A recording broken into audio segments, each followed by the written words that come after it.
Alright, so we're doing our walk around here of the MagiCycle bike, MagiCycle.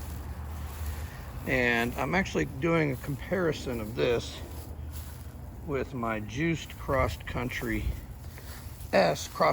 S that I commute on regularly. And we wanted to kind of compare these two, see how they stack up. They're in a similar price range. The MagiCycle is obviously a one-size frame. They have a step through and a standard frame, and it's a fat tire, 4-inch wide tire bike. It does have a very nice Bafang style motor, 750 watts, and it feels very powerful, very smooth. Shimano components on the name branded parts. The controller is mounted externally, so access to it is good. I think you'd want to keep an eye on really wet, messy conditions on making sure you kind of take care of your access ports there, but it looks like it should drain pretty well. The battery clicks on pretty easily. It's got an external gauge to kind of see the charge level, and it's a nice fit. It tucks away nicely, and it's a good size battery. I was also really impressed with, comes with its own rack, custom made to fit it, with straps, kind of a handy bit. A nice comfy seat. For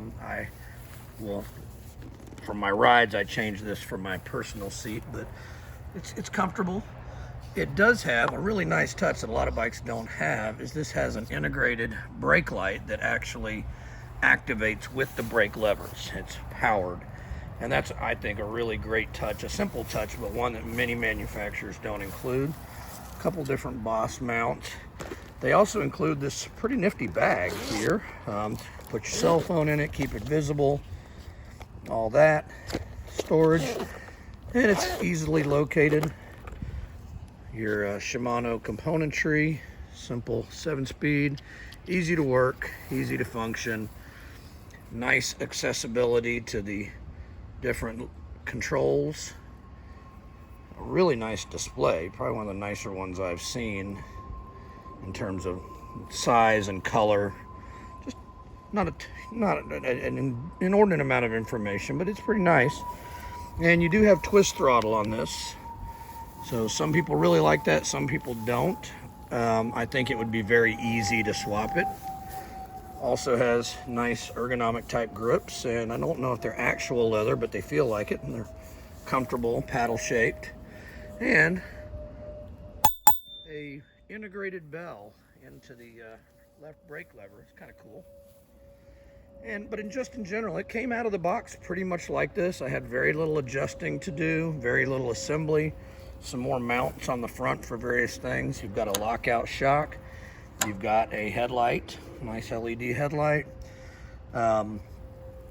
Beefy shock, not a super fancy one, but plenty, I think, for trail riding, light off-road riding, and obvious city riding. And the one thing that I think is a limitation on this bike, the way it comes, is the mechanical disc brakes. They work well. There's nothing wrong with them per se, but it's not a light bike, as most of these are not, and you're asking a lot from a mechanical cable brake. But as cable brakes go, I felt like they were pretty decent. They were set up well, they don't squeal or whine, and they do the job. Being used to hydraulic brakes, I'm really a big proponent of hydraulic disc brakes in as large a size as you can get on electric bikes, and in particular something with this much rotating mass. So if I were to upgrade this, that would be the one place I would want to look. It does have Kenda tires.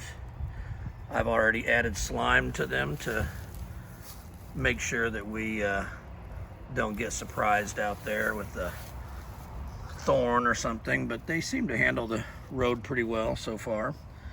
I've put my clipless pedals on it, but they come with nice platform pedals. And a key lockout, easy to take the battery off. You do have a USB connection. See if I can focus there on the bottom of the display. So all in all, a well thought out bike. And again, this came out of the box, very well assembled, lubed. The tolerances were very good. The wheels rolled true. It was very simple I had to put on the front fender myself and the light. And the little cargo bag, install the seat post and attach the handlebars just at the front. But everything else was pretty much on the bike as it sits and was not at all difficult. I have experience as a bike mechanic, but I don't feel that you would need anything beyond just basic mechanical skills to get this bike very close to where you want it within a short amount of time. So I'll give you some riding impressions next.